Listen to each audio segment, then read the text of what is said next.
As principais tendências que transformam a realidade das pessoas e das empresas. Está no ar o podcast Lab de Tendências, da Casa Firjan.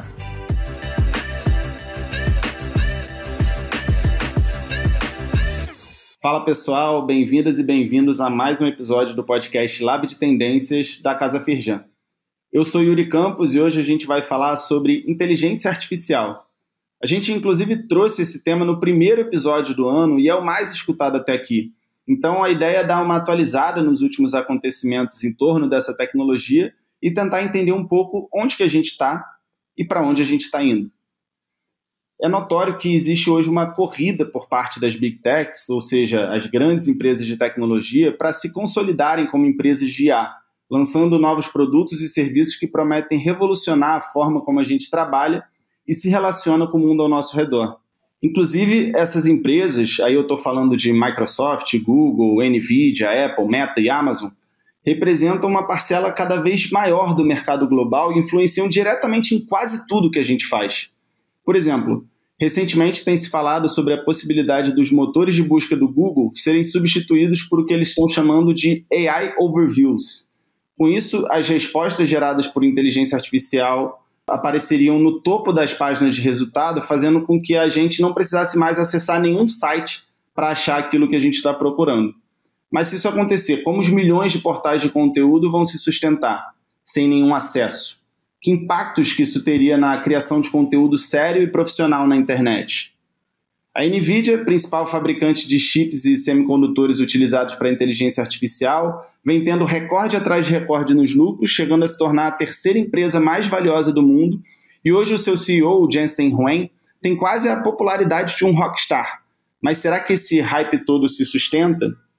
E o que isso pode apontar para a gente sobre o mercado de inteligência artificial como um todo?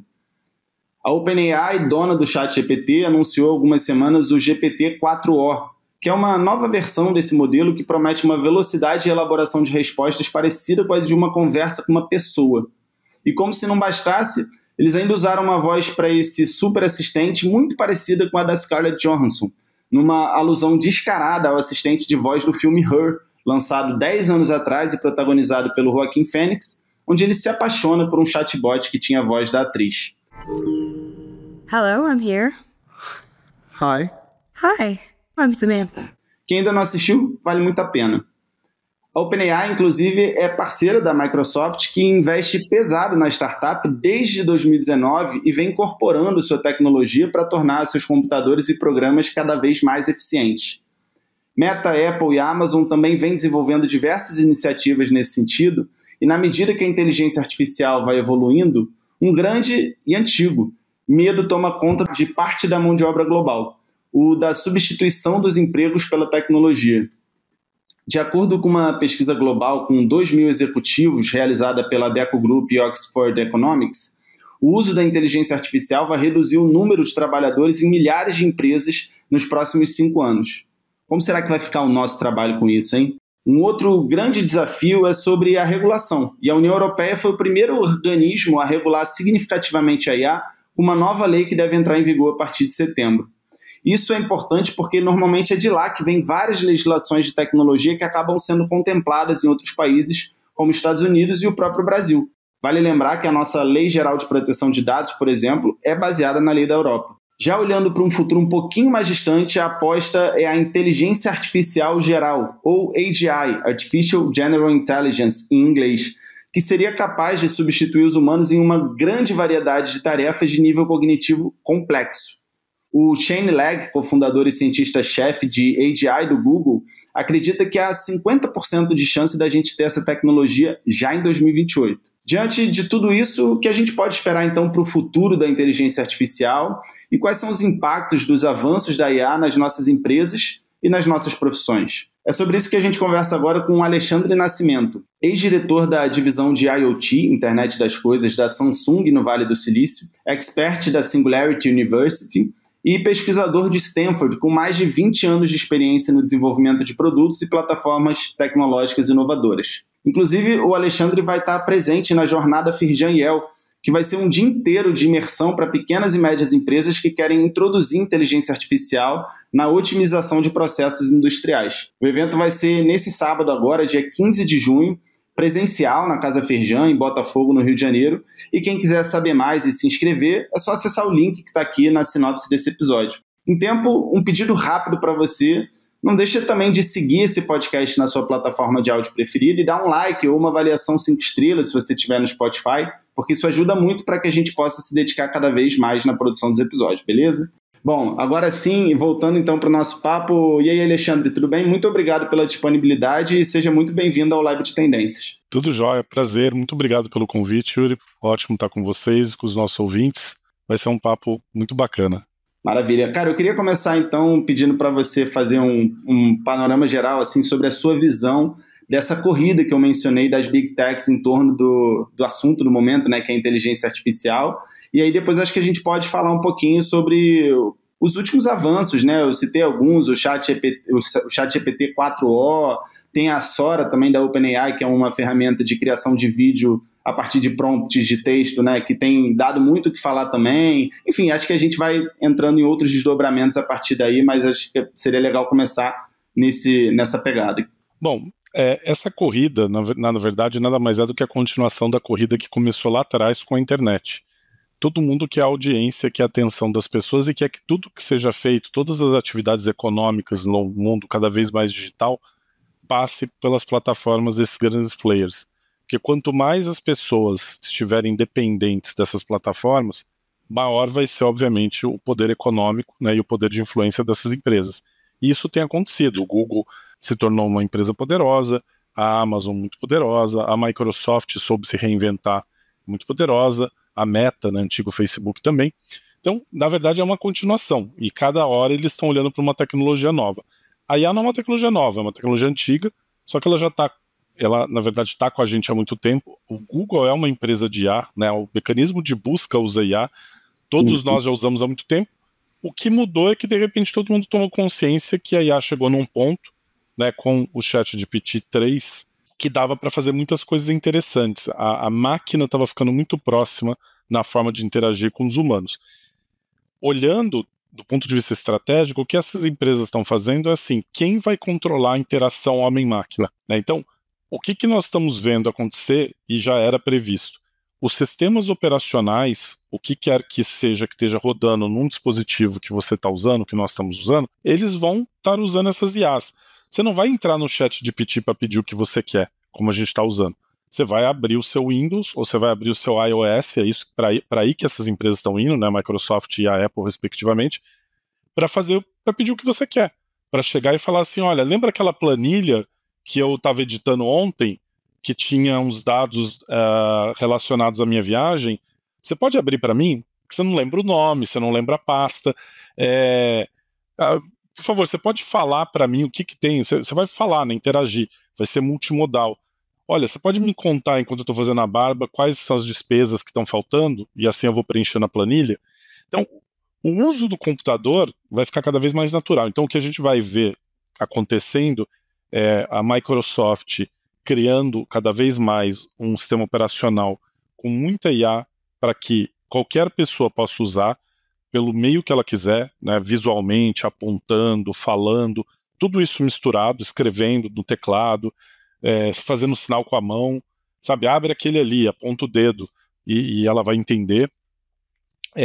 Obviamente a Apple vai nessa direção e quando você fala do Google, por exemplo, né, o Google ele criou um mecanismo que foi muito, vamos dizer assim, ruim para a mídia tradicional, mas muito bom para ele, de capturar, né, e monetizar todo o valor de mídia. Então, a partir do conteúdo gerado por outras empresas, ele consegue fazer isso. A partir do momento que ele começa a colocar uma outra camada e evitar que as pessoas entrem no site, isso pode eventualmente acontecer, o que vai acontecer é que provavelmente ele vai reinventar esse modelo de negócio. Porque as empresas geradoras de conteúdo, elas são necessárias para que a gente gere novos conteúdos, para que a IA aprenda para gerar outros conteúdos. A partir do momento que a gente tirar da equação os geradores de conteúdo, e aí o que acontece? Você precisa capturar a atenção das pessoas para manipular. Agora, o grande ponto, e aí o desafio, vamos dizer assim, filosófico que a gente tem é A IA sabe e está aprendendo a capturar nossa atenção melhor do que ninguém. Quando você fala do Sora, por exemplo, né, que está gerando imagem, etc., você começa a ter a capacidade de gerar um conteúdo muito mais interessante do que uma notícia de um jornal. O dia tem 24 horas, a quantidade de tempo que a gente colocar numa tela ou em qualquer dispositivo é limitado. Então, quem capturar mais essa atenção, te contando uma notícia ou algo útil para você, ou algo que simplesmente você está afim de ouvir, vai conseguir gerar mais valor. Para ele, em termos financeiros, ele vai capturar mais o dinheiro da publicidade, mas não necessariamente vai gerar valor para a sociedade. As pessoas não necessariamente vão aprender mais, vão ficar mais críticas, vão saber mais sobre o que está acontecendo. Há um risco das pessoas serem reforçadas por conteúdos que, na verdade, vão estar alienando elas. Não por intenção das empresas, mas porque as pessoas vão estar sendo bombardeadas por aquilo que, vamos dizer assim, é o que elas gostariam de ouvir.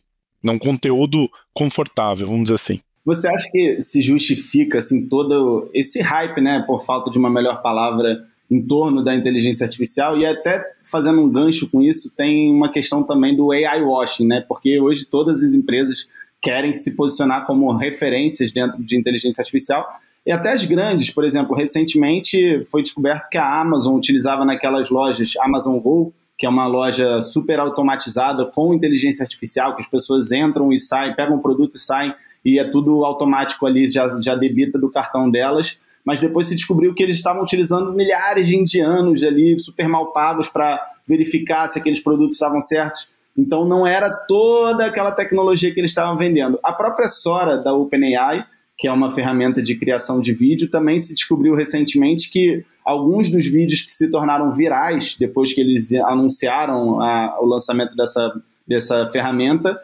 tinham tido intervenção humana na pós-produção, né? Tipo, tinham tido alguns ajustes ali para serem vídeos realmente sensacionais, então não foram aquilo tudo também que a Sora estava prometendo. Como é que você enxerga essa questão do hype versus esse outro lado do AI washing em torno dessas ferramentas? Você acha que é isso tudo? Bom, por exemplo, quando você fala de IA generativa, né? A IA generativa a gente começou a usar aqui, eu estou no Vale do Silício, no ambiente de pesquisa, eu comecei a usar na prática para me ajudar a buscar resumir conteúdo de paper em 2018. O que acontece? Lá atrás a gente percebeu... A OpenAI é de 2019. É que, na verdade, a rede Transformer que você usa para fazer a generativa... Eu sou pesquisador, a gente cria essas tecnologias. Então, assim, um dos criadores das redes, que são as redes Transformers, né? Ele nos deu aula em Berkeley e nos ensinou a usar. E ele é do Google. Né? E aí o que aconteceu? A gente começou a usar. A gente, por exemplo, em 2019 eu criei um gerador de horóscopo que quase foi ao ar no Brasil por um grande portal, super legal, generativo, só não foi por uma razão, porque a gente descobriu que a astrologia é uma profissão regulamentada, então tinha um risco jurídico de ser um exercício ilegal da profissão. E aí o pessoal não quis, freou, né? Como é que era esse gerador de horóscopo? Não, ele gera horóscopo para você a partir de alguns dados, né? A partir das datas e tal. E escrevia um negócio super compelling, assim, muito bom. E quem olhou achava assim que tinha um humano por trás, né? Hoje não tem nada demais, mas para 2019 ele funcionava muito bem. Então, assim, vamos dizer assim, quem está na área de pesquisa, criando tecnologia, revisando paper, a gente está sempre olhando o que vai acontecer daqui 2, 3, 4, 5 anos. Que não está tão maduro ainda, que funciona no laboratório, mas daqui a pouco vai estar dentro de um produto. Em 2022, por exemplo, né, tem um documento que a Singularity lança com algumas previsões, é o X-Tech Preview, se não me engano, e aí eu até escrevi, olha, este ano os modelos de linguagem vão trazer muita surpresa para todo mundo. Porque já era previsto, né? A gente está aqui no Vale desenvolvendo coisas, fazendo consultoria para empresas, então você sabe um pouco do que vai acontecer. Quando veio aquele hype, o que você percebe? A expectativa das pessoas, ela descolou da realidade. Antes as pessoas não acreditavam em nada que se falava de IA. De repente elas usaram o ChatGPT e falaram, meu Deus, isso dá para fazer tudo. E não é nenhuma coisa nem outra. IA dá para fazer um monte de coisa legal e não dá para fazer tudo que as pessoas imaginam. Você antecipou, né? Olha, todo mundo quer se posicionar como líder, como não sei o quê. O pessoal começa a marretar algumas coisas, a forçar algumas coisas. Dá uma maquiada de leve. A dar uma maquiada para dizer que está na fronteira. E assim, na minha visão, isso não é novidade, né? Eu vivenciei esses ciclos tecnológicos algumas vezes. Em 94, quando estava surgindo internet no Brasil, para você ter a sua conta, o seu provedor, etc., A gente viu isso acontecer. De repente, todo mundo tinha que falar que tinha um portal que era o líder, que vendia pela internet, que era o Ibiza. Aí depois veio internet no celular. Todo mundo correu para isso, né? Agora a gente está vendo todo mundo correr para essa tecnologia. Dá para fazer muita coisa? Dá para fazer muita coisa. E não dá para fazer muitas das coisas que as pessoas dizem que dá para fazer, que as empresas acreditam que dá para fazer, e que elas têm uma ficção, e muitas estão gastando dinheiro para descobrir do jeito mais caro que não dá para fazer ainda. Né? Então, descolou um pouco da realidade. O Gartner tem uma curva, o Hype Curve, que ele mostra isso. Começo, né, tem um coeficiente de atrito alto, de repente o pessoal fica seduzido e convencido, e aquilo faz com que o sonho das pessoas vire realidade, assim, na percepção deles. Aí fica uma expectativa que, depois de tanto investimento, vai ver que a ferramenta não entrega. Aí vai lá para baixo. E depois ajusta num platô que é o platô de performance, é onde realmente a ferramenta entrega. Tem uma outra coisa que justamente está sendo, vamos dizer assim, a mídia veicula e mostra como se fosse uma fraude, mas não é fraude. Quem sabe, né, e quem desenvolve IA sabe que é o seguinte: todas as IAs, para serem desenvolvidas, você precisa de ter um exército de pessoas trabalhando para ensiná-la a fazer algo. Então, vamos lá. Como que o ChatGPT foi feito?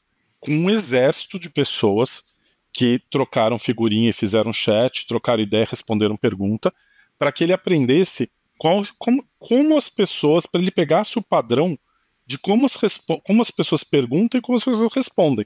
Ou para cada tipo de pergunta, como que é o padrão de resposta. E uma outra coisa é como que ele vai preencher esse gabarito de padrões de resposta com conteúdo. Aí é uma outra conversa. Mas para ter um treino e ficar tão sofisticado, eles gastaram muito dinheiro. Então, a Amazon ter usado um exército de pessoas, isso é o esperado. Qualquer pessoa que sabe como desenvolver essa tecnologia, é que as pessoas, por algum motivo, acreditaram assim, e é um negócio milagroso, é um negócio sobrenatural. E aí, quando descobre que tem um exército de pessoas por trás, fala, isso não é IA. Não, é um passo do desenvolvimento da tecnologia. Para a Amazon, e eu sei que ela parou o projeto, mas aí tem a ver com outras coisas, de pressões dos investidores por retornos rápidos, e todo mundo cortou um monte de projeto que não está maduro. E daqui a pouco ela vai voltar. Mas para a Amazon ter a tecnologia dela, de ter um reconhecimento assim muito bom no supermercado, ela vai pegar com a câmera, ela vai toda hora ter um exército de pessoas olhando e respondendo o que está sendo pego, a IA vai estar sendo treinada, a IA vai começar a acertar um pouquinho, aí as pessoas vão marcar o que ela acertou, o que errou, e ao longo de anos, isso sendo feito com muito dado, a IA vai melhorar. Se você olhar o que é um veículo autônomo, um exército de pessoas dirigindo o carro, desviando de pedestre, desviando de situação de acidente, evitando acidente, com esses dados sendo gravados há muitos anos pela Tesla, por exemplo, para continuamente treinar modelos melhores. A Waymo pagava pessoas para dirigir, né, e depois começou a criar cenários virtuais. Então, assim, a mesma coisa que o Waymo fez e que a Tesla fez é o que a Amazon estava fazendo. É que a expectativa foi tão alta que as pessoas assim, não, descobri, é uma fraude. Né, e não é bem isso, assim, é que por trás, né, nos bastidores, sim, vai ter um exército de pessoas por muito tempo para fazer a coisa funcionar. Mas tem fraude também, né? Esse caso da Amazon super, né, faz sentido, mas depende de como que eles comunicam, se eles estão comunicando ou não. Esse caso da Sora, por exemplo, né, deles terem usado efeitos visuais pós-produção no vídeo, e vender depois o vídeo como se não tivesse tido nenhuma interferência humana depois do prompt, né? Enfim. Falta propaganda, assim, faz uma propaganda enganosa, eu concordo contigo, mas assim, esse é o problema que eu vejo, e assim, o que eu percebo que é um problema, assim, as pessoas acreditam em coisas que, sem querer, às vezes acabam sendo veiculadas sem a profundidade correta da informação, né? O que, por exemplo, se você olhar a geração de imagem, gerar uma fotografia, você tem paper de 2018, gerando com GAN. Gerar um vídeo, basta você gerar uma sequência de fotografias. Agora, na escala que eles estão fazendo, para aquilo que eles estão fazendo, aí é uma outra conversa. A pressão por resultado dentro da estrutura, porque agora antes eles eram desconhecidos da maioria das pessoas, agora faz com que o pessoal acabe dando uns retoques. Né? O que eu acho? Não é nem lá nem cá, eu acho que tem um monte de gente querendo falar assim, olha, IA tudo é fraude, tá vendo? Vocês estão sendo enganados. A gente tá vivendo muita polarização do mundo para tudo. E um grupo de pessoas que acha assim, isso é maravilha, vai resolver tudo. eu acho que a realidade está no meio desses dois polos aí, sabe? Perfeito. Você falou lá sobre a IA generativa de horóscopo, né? E aí isso já me vem um tema que é super importante, que a gente vai falar daqui a pouco, que é a questão da substituição das profissões. Eu até trouxe um dado aí no início da minha fala, né? Isso, por exemplo, substituiria o astrólogo ou a astróloga. E aí, se tem algum astrólogo ou astróloga me ouvindo, não fique chateado, a gente está tentando entender e desdobrar e ver como que a gente pode também se beneficiar com o uso da ferramenta, né? Você diz muito isso, que quem usa IA vai substituir quem não usa, não necessariamente a IA vai substituir todo mundo, ou pelo menos a curto prazo, né? Antes da gente entrar nesse assunto, eu só queria pedir para você falar um pouquinho sobre o GPT-4o, que aí é a nova promessa da OpenAI, né? Que tem toda essa polêmica também envolvendo a Scarlett Johansson, que eu mencionei no início da minha fala. Eu queria que você falasse o que você enxerga assim, dessa nova ferramenta generativa da OpenAI, né? E como que ela pode impactar mesmo as profissões, como que as pessoas já estão usando e podem utilizar e quais áreas vão ser mais impactadas a curto prazo? Olha, assim, o que a gente vai ver? Eu vou falar dela e assim, vou falar de uma maneira geral, né? Eu já uso a 4O, né? Automaticamente ele sugeriu aqui, porque eu já pago e eu uso. Entendi. O que vai acontecer com todas? É o 4O, daqui a pouco vai ser 5 e todas elas. Essas ferramentas têm duas tendências aí que a gente vê de crescimento, assim, duas direções. Uma é aumentar muito o tamanho desses modelos, e eles são cada vez mais caros para serem treinados, e quanto mais, vamos dizer assim, neurônios artificiais, né, se colocar no modelo, quanto maior ele for, mais ele vai ficar esperto. E dentro disso, eles aumentam a capacidade de lidar com tokens, ou de, vamos dizer assim, pequenos módulos, no caso de algo escrito, pedaços da palavra que ele consegue considerar no momento que ele vai responder uma pergunta. Então, assim, é o quanto de memória para trás ele tem, né, para considerar o contexto, né, e o quanto de conteúdo ele consegue considerar para responder aquela pergunta. Falando de uma maneira muito simplificada e muito grosseira. Então, quanto maior a quantidade de tokens, isso melhora muito o modelo, num primeiro momento, para a questão da troca de informação, de linguagem escrita ou falada. Transformar um texto para áudio não tem nada demais, eles só colocaram, né? Isso o Google faz no Translator, isso é uma tecnologia antiga. No meu computador de 8 bits já tinha sintetizador de voz. Então isso não tem nada demais. Entender também, isso há muito tempo a Alexa faz. Na verdade, você tem solução da década de 90 que já fazia, né? Então, mas o core ali é manipular a informação para responder. Você pega modelo antigo, que é tipo 3.0, que era tipo 4.000 tokens, na verdade acho que era 2.000 e poucos tokens, acho que 2.048 tokens. Então, vamos dizer assim, a quantidade de informação que ele considerava para responder, ele é mais fraco. Aí veio o 4.096, chegando a 8.000, quase 8.200 tokens. Então ele ficou bem melhor. O que está acontecendo, e aí dá para expandir até quase 33.000 tokens. Eles estão aumentando a quantidade de token. A Microsoft, eu estou lembrando, né, eu dou consultoria, trabalho com várias empresas, mas eu estou um pé na pesquisa. Saiu um paper no ano passado, de pesquisadores da Microsoft, mostrando os resultados do LongNet. LongNet é um modelo que eles fizeram, não está comercialmente disponível, mas ele é um modelo com mais de 1 bilhão de tokens. Então, eu estou falando que um GPT, estamos falando de 30, entendeu? De alguns mil tokens, eles estão falando de 1 bilhão.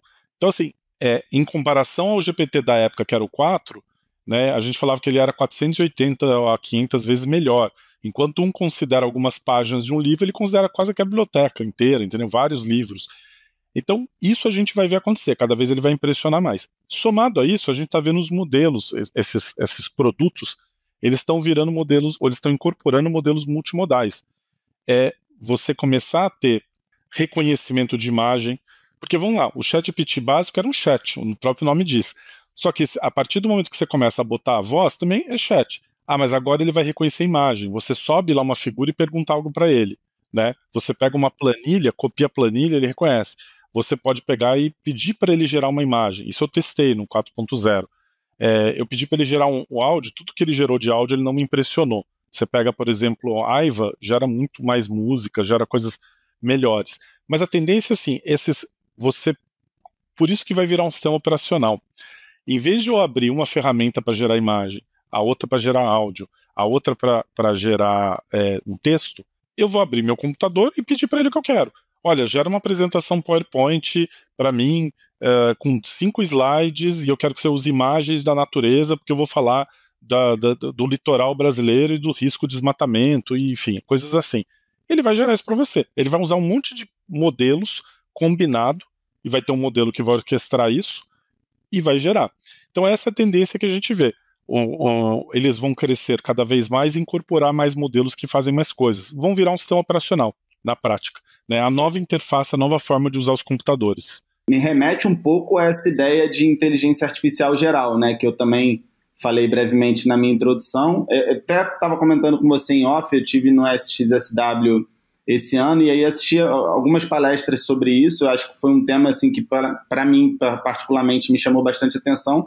E aí tinha, por exemplo, uma palestra do VP de AGI, Artificial General Intelligence, da Amazon, falando que ele também espera aí que até o final da década a gente atinja essa tecnologia e que ela, por exemplo, né, no caso da Alexa, ela conseguiria fazer várias coisas, ter esse nível de conversa com você que simula uma conversa com humanos, ela teria esse entendimento que replica a complexidade cognitiva de nós humanos, né? Então poderia marcar agendamentos, comprar coisas, te lembrar, enfim, coisas que ela já faz, mas de uma forma relativamente rudimentar, né? Quem tem sabe do que eu estou falando. Então, mas isso seria a inteligência artificial geral, tanto é que a OpenAI, como eu falei também, utilizou a voz da Scarlett Johansson tentando fazer essa alusão ao filme Her, né, que traz esse chatbot que tinha uma conversa muito natural com o interlocutor. Isso, essa promessa que vem com esse chat GPT 4o, ela se aproxima desse conceito de inteligência artificial geral. O que você acha desse conceito? É tudo isso e você espera que a gente vá ter aí até o final da década também? O princípio, né, de funcionamento do novo ChatGPT, ele não se aproxima da inteligência artificial geral. O ChatGPT e as IAs generativas parecidas com o ChatGPT, ele não é uma inteligência artificial geral, né? Ele não... Por quê? Porque ele é uma inteligência, a gente chama de narrow AI. Ele é específico, ele foi treinado para responder perguntas. E o que eles estão fazendo é incorporando outras coisas nesse modelo. A inteligência artificial geral, ela parte de um outro princípio de funcionamento, aonde, na verdade, ele tem uma flexibilidade cognitiva, ele tem muito mais autonomia, ele consegue eventualmente ter consciência, ele consegue aprender por mecanismos diferentes que ele tenta e se adapta, né? E aí, a partir daí, mesmo em situações diferentes para a qual ele não foi treinado, o ChatGPT não tem essa capacidade. Ah, mas eu faço uns prompts lá. Não, você está pegando e induzindo ele a dar foco e atenção em algo que ele já aprendeu e olhar para um conteúdo que alguém já gerou. E o ChatGPT não tem a capacidade de se adaptar e aprender conteúdos novos com uma arquitetura de conhecimento diferente para aquilo que ele foi treinado. Ele não tem, né? Ele é um outro princípio de funcionamento. A AGI vai ter. O princípio da AGI vai ter. Ela consegue ter consciência e compreensão do que está acontecendo, então consegue se adaptando, consegue ter mais autonomia. Você pode pegar, por exemplo, ela aprende algo num domínio do conhecimento numa área e faz a transferência, né, de conhecimento para uma outra área. Ela consegue... Então, a gente está falando de um mecanismo de funcionamento, de processamento muito parecido com o ser humano. E aí sim vai ser revolucionário para a automação. Muito das coisas que as pessoas acreditam que o ChatGPT, independente da versão, faz e dá para fazer na empresa, fazer automações grandes, ele não faz. Ele te convence no texto que ele tem a capacidade, mas várias das implementações não têm sido tão bem sucedidas. Uma AGI consegue, né? Então vai ser muito revolucionário. Assim, o ano passado muitas pessoas olharam para o ChatGPT e, sem conhecer o termo AGI, imaginaram que ele é uma AGI, que ele dá para fazer tudo, que ele é inteligente e sabe tudo. Se você for no ChatGPT e perguntar, você é uma AGI, ou AGI, ele vai falar, não sou. Não sou. E qual que é a diferença? Ele vai explicar, ele vai falar, eu sou uma narrow AI, né, e o AGI é uma super, ultra wild, funciona de um outro jeito, etc, etc. Então, o que vai acontecer, sim, quando tivermos uma IA, vai ser muito revolucionário. A gente vai ter algo eletrônico funcionando com uma capacidade muito parecida com a do ser humano. Voltando para aquela questão da substituição das profissões, né, desse medo das profissões serem substituídas pela inteligência artificial, a gente tem visto várias coisas, né, desde greve em Hollywood por conta né, da inteligência artificial ser utilizada para criar roteiros, para criar artes, para criar até com a Sora avançando, para criar clipes, trailers e tudo mais. Então isso substituiria, não que substituiria, mas faria com que fosse necessário muito menos mão de obra envolvida, né, em determinadas áreas. Isso tem se falado muito dentro do campo da criatividade, né? Tanto que lá nos Estados Unidos e até aqui no Brasil também, várias pessoas relevantes da indústria criativa têm se unido para trazer luz sobre esse tema, né? E aí eu até trouxe a pesquisa global que envolveu 2.000 executivos, realizada pela Deco Group e Oxford Economics, que diz que o uso da inteligência artificial vai reduzir o número de trabalhadores em milhares de empresas nos próximos 5 anos. Então eu queria que você desse a sua visão sobre isso, se você acha que vai... Porque você disse, né, que quem usa inteligência artificial vai substituir quem não usa. Enfim, como é que você enxerga isso e se você conseguiria trazer uma palavra de conforto aí para essas pessoas que estão preocupadas com as suas profissões de serem substituídas de alguma maneira? É uma boa pergunta. Assim, se a gente parar para pensar historicamente, nós vivemos diferentes paradigmas tecnológicos. Então, assim, na hora que você descobriu a roda e aí você pode botar algo pesado em cima de uma carroça e empurrar, não faz mais sentido você pegar e tentar empurrar aquilo pesado ou carregar no colo.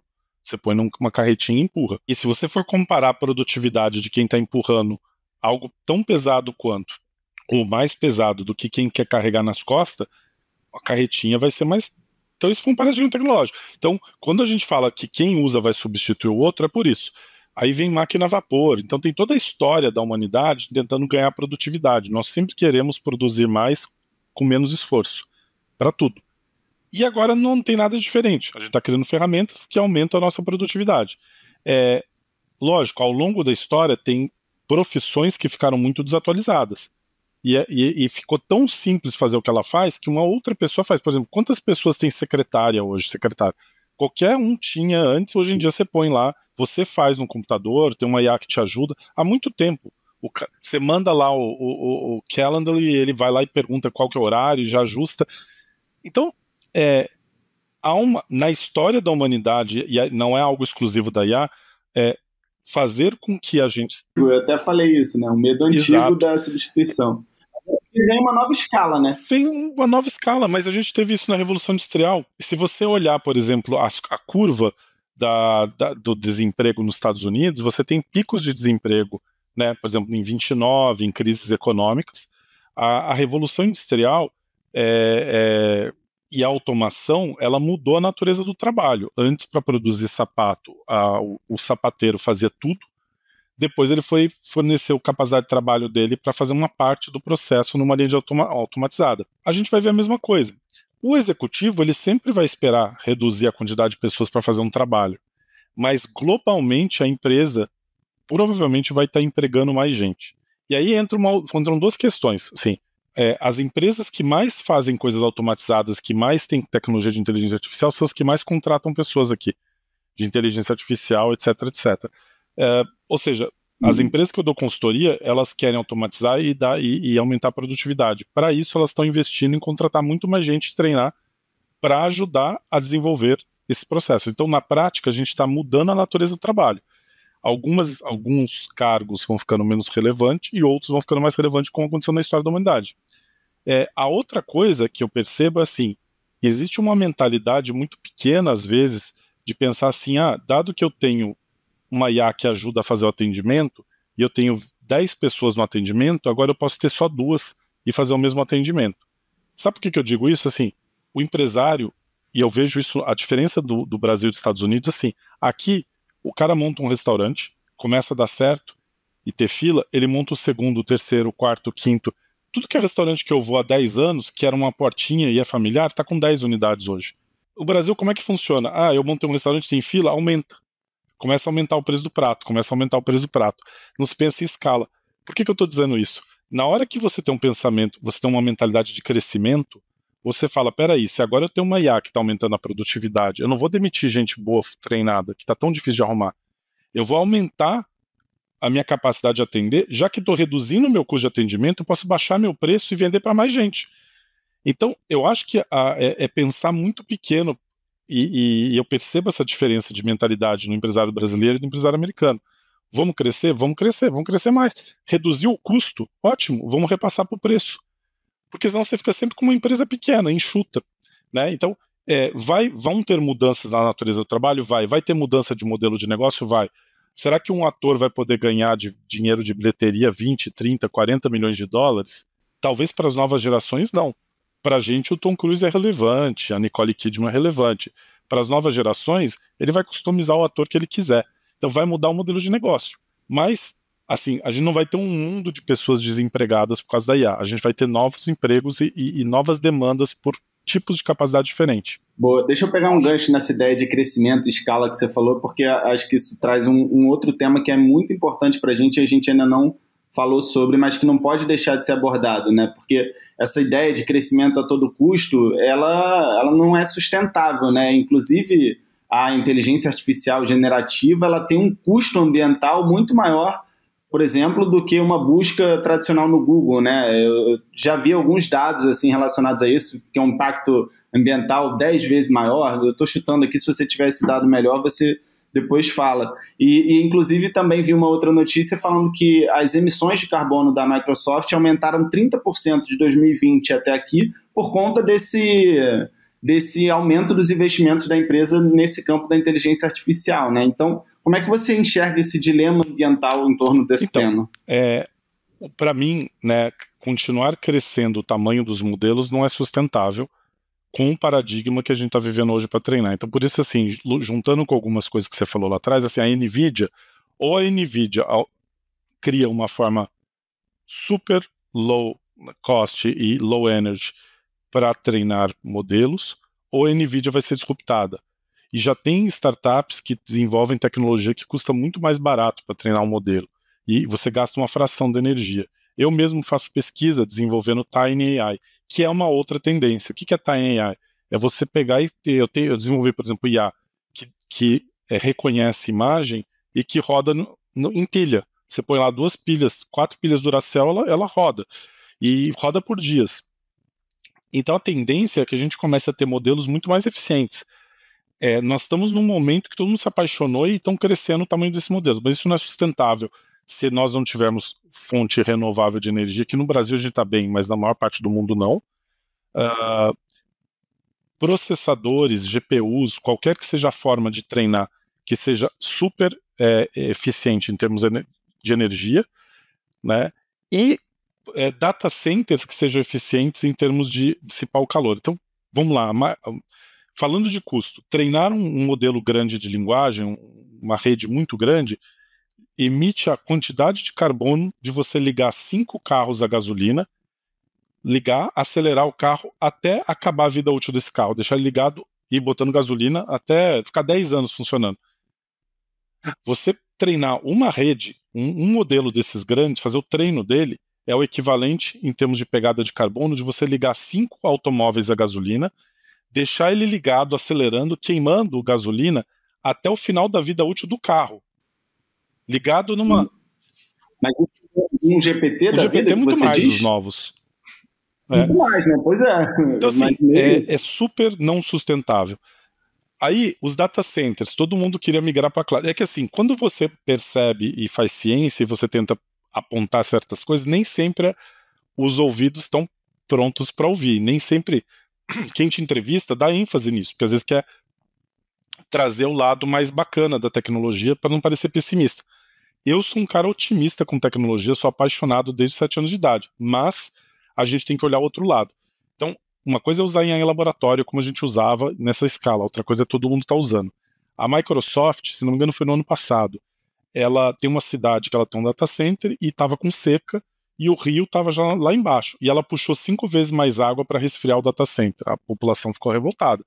Você está lá tomando um banho, enquanto é mais curto, ou pulando um dia para não tomar banho, não está mais regando a planta, está morrendo suas plantinhas pro data center. você gravar um arquivo no seu HD, no seu disco, no seu SSD, é muito mais sustentável em termos de carbono e de energia do que você gravar na nuvem.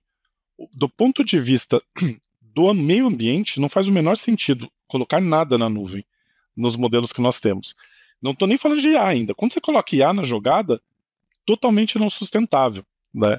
Então, esse é o paradigma que nós vivemos. Qual que é o caminho que eu vejo? São as Tiny AIs, que é a minha área de pesquisa, uma das minhas áreas, a gente desenvolver pequenas inteligências artificiais que rodam em coisas super baratas, em dispositivo barato, e gastam um pouquinho de energia para fazer coisas específicas. Como todo mundo tem um monte de dispositivo, quando você coloca esses processadores, tudo que é dispositivo, conjuntamente eles se juntando para resolver um problema, eles são mais eficientes do que um modelo gigantesco como os que estão sendo usados. Vamos para a nossa dica de ouro.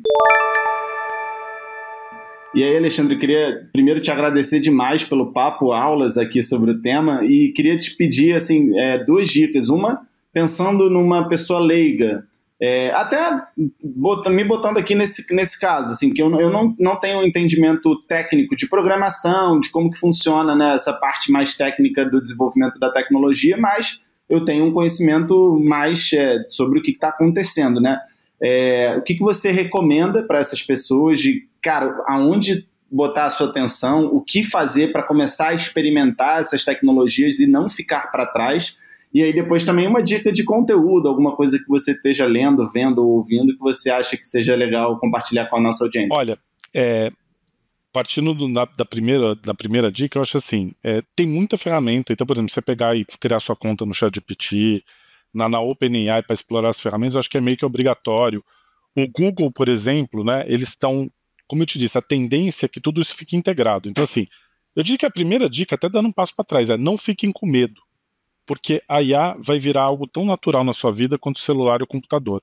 As pessoas estão muito assustadas. E já é natural, né? Isso que vale, né? Porque a gente já usa IA há muito tempo nos algoritmos das redes sociais, nos algoritmos das redes de busca. Só era aquela IA preditiva, né? Não era você interagindo com a IA, né? Exato. Eu acabei de abrir uma planilha hoje que eu controlo as contas que eu pago, né? Do Google, tem lá uma planilha minha, eu, minha esposa, tudo, as finanças da casa. Apareceu uma janelinha aqui do lado do bar dizendo o seguinte: perfeito.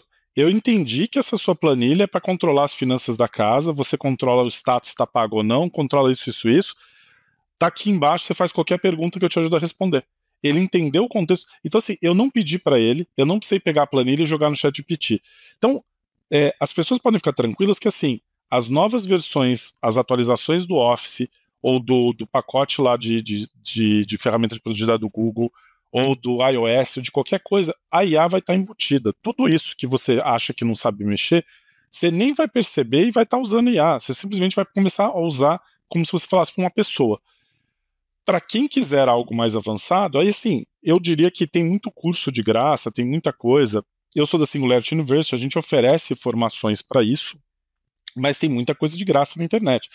Nós vivemos uma era que informação está disponível para todo mundo. Então dá para procurar nas plataformas de cursos online, etc. Dependendo da sua área de interesse. Então, se você é publicitário, vale a pena olhar as ferramentas de criação de conteúdo de imagem, de vídeo, procurar um pouco mais sobre esse tema, né, direcionado para isso. Se você é uma pessoa que trabalha na indústria, em produção ou na construção civil, eu daria Google, entraria e você vai ver que tem conteúdos para isso. Não tem uma bala de prata, assim, mas o que eu acho, assim, tem que estar aberto e tem que estar experimentando. Do ponto de vista de tecnologias, eu acho que cada vez mais o que a gente vai ver, justamente pelo início da nossa conversa, tudo isso está incorporado no seu dia a dia, né? O que não pode é ignorar. Por exemplo, abriu lá o negócio do lado, o que eu fiz na hora? Eu falei, já que ele está me oferecendo, eu vou começar a fazer perguntas. Funciona? Eu vou fazer pergunta difícil. O que eu fiz ali? Eu testei, eu vi para que ele serve e o que não serve. Da próxima vez, eu mexo muito com Excel, faço fórmula e tal, mas tem coisa ali que acho que é mais rápido perguntar para ele já gera para mim. Então, as pessoas, para não ficarem desatualizadas, elas têm que, o Copilot vai começar a aparecer em tudo que é situação lá. Aliás, né, o Bill Gates escreveu lá no livro dele, eu lembro quando eu li lá atrás, A Estrada do Futuro. Ele disse que tudo isso ia acontecer. Eles tentaram lá atrás, eu não sei se você lembra, se é da sua época, aparecia no Word um clipezinho. Você lembra disso aí? Tinha um cachorrinho, um clipezinho? Lembro, pior que é, cara. E ele era chatinho, porque ele não era tão inteligente, e às vezes você queria que ele sumisse e ele ficava falando. Aí eu ficava metralhando ali no mouse pra ele sumir. Aí ele voltava, às vezes eu falava, cara, eu mandei ele sumir, ele voltava. Então, Uns 20 anos, 15. 20 anos atrás no mínimo, e ele aparecia. O que o Bill Gates falou? Tudo isso, por quê? Porque eles estão trabalhando nisso há muito tempo. Agora, esse clipezinho, quando aparecer, pô, ele já tá aparecendo. O que aconteceu, em vez de aparecer no formato de clipe, abriu uma janelinha ali no canto do browser. Ele já é algo muito legal, que realmente agrega muito valor. Então, eu creio que as pessoas lerem, né? Assim, eu tento mastigar os conteúdos técnicos, tecnológicos. Eu tenho uma coluna na MIT Review que tem artigos abertos, né, na MIT Sloan Review no Brasil.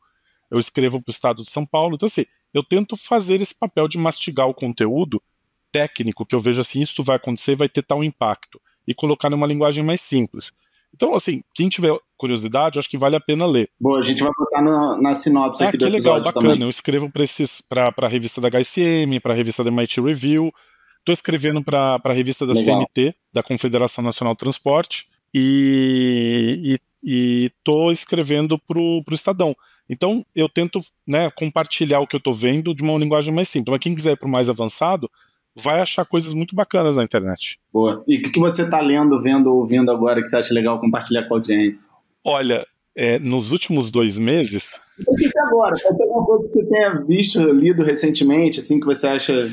Olha, eu vou compartilhar duas coisas. Bom, nos últimos 2 meses eu estou imerso em revisão de paper e estou publicando uns papers que são algumas novidades aí que vão estar daqui a pouco disponíveis. Mas eu acho que uma coisa que vale a pena, por conta das pessoas estarem prestando muita atenção na IA generativa e a mídia em si, e com razão, não é descabido, está acontecendo um negócio que vai ser muito maior do que a IA, que é a computação quântica. Se você pegar os últimos 12 meses, o que aconteceu na computação quântica, os passos que foram dados nas tecnologias viabilizadoras foram incríveis. A gente agora tem tudo para ter computação quântica em escala, só precisa ligar os pontos, e tem empresa ligando. Então, assim, isso vai mudar um paradigma. Assim. Então, quando você fala de computação quântica, você começa a falar de IA quântica. Então, eu tenho visto muito e prestado muita atenção no tema, né, por conta das coisas que estão sendo viabilizadas. É mais ou menos assim o que, sei lá, em 2000, quando eu te contei de 2018, na hora que apareceram esses modelos e a gente começou a usar, foi muito engraçado, né? A primeira coisa que eu vi é que dá para gerar conteúdo. Aí pega os grandes grupos de mídia do Brasil. Eu fiz reunião com o conselho, com diretores e tal. Falei, olha, você vai poder gerar conteúdo. O pessoal duvidava. Foi por isso que eu criei o horóscopo. Falei, como é que eu mostro de um jeito simples? Não que eu tenha interesse no negócio de horóscopo. Falei para ele, tá vendo isso aqui? Ele tá gerando, né? E as pessoas não acreditavam. Lá atrás, quando surgiu a internet, eu fui falar com a empresa de lista telefônica e falei, seu negócio vai mudar. O pessoal duvidava, falava, imagina, só tem 1 milhão, não tem nem 1 milhão de usuários na internet, né? Então agora, estamos nesse mesmo momento com a computação quântica. Nós estamos aí numa pegada de 5 a 10 anos de um negócio que vai parecer brincadeira o que a gente está fazendo hoje, né? Então eu diria que assim, o que eu tenho visto muito é IA quântica, né? E técnicas de inteligência artificial pequena, ou Tiny AI.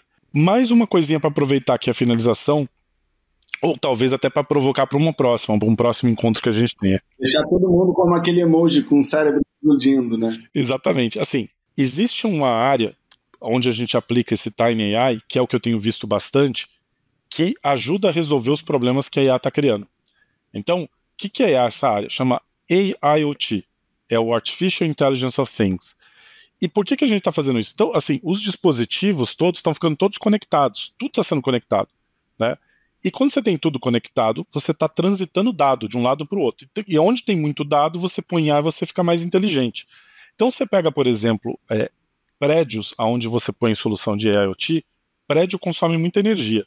Numa cidade, o maior consumo de energia são em prédios residenciais e industriais juntos, né? Se você considerar o país, é agricultura, mas tirando, são esses prédios. Você consegue ter solução que economiza de 22% a quase 45% a energia, simplesmente porque você tem alguém lá prestando atenção em onde que tem que desligar, ligar, aquecer, desaquecer, desligar o elevador e assim por diante, fazendo tudo automaticamente e aumentando o conforto. Porque você fala assim, Alexandre, se você desligar o ar-condicionado, você gera desconforto. Não, Esse que é o bonito de IoT ou da inteligência artificial, como é que eu economizo até quase 45% de energia elétrica e aumento o conforto das pessoas, né, que você vai lá e mede, entrevista, etc., de 25% a quase 87%. Você está falando assim, as pessoas estão ficando muito mais felizes, muito mais confortáveis e eu estou gastando quase metade da energia. Então, esse é um exemplo. Eu consigo pegar uma mesma quantidade de terreno ou de área para cultivar e produzir 4 vezes mais comida. Então, por um lado, a IA é um problema, por outro, ela está trazendo solução incrível. Então, assim, vale muito a pena um dia, se a gente tiver a oportunidade, de bater um papo só sobre esse tema, que, assim, é uma revolução silenciosa. Maravilha. Pô, Alexandre, muito obrigado, cara. Foi um prazer aí e muitos aprendizados ao longo da conversa. Muito obrigado a você que está ouvindo a gente até aqui também. Lembrando que a conversa não encerra agora, a gente está no Instagram, no @CasaFirjan. Se você quiser falar direto comigo, é o Yuri Campos no LinkedIn. Vou adorar saber o que vocês estão achando dos episódios. Se tiverem sugestões, críticas, são sempre muito bem-vindas também. Onde que o pessoal te encontra, Alexandre? Você já falou aí as colunas que você escreve, né? Vou colocar tudo na sinopse. Exatamente, procurar Alexandre Nascimento no Estadão vai aparecer, vai cair lá na coluna. Se procurar MIT, né, Sloan Review Brasil, Alexandre Nascimento vai achar. Tem HSM Management, né, procurar vai achar minha coluna. E também para quem tem interesse na área de transporte, eu estou escrevendo um artigo na revista Confederação Nacional do Transporte. Boa, obrigado, Alexandre. Lembrando, a gente está aqui quinzenalmente às quartas-feiras para falar o que você pode fazer hoje para estar cada vez mais preparado para o futuro. Até o próximo episódio.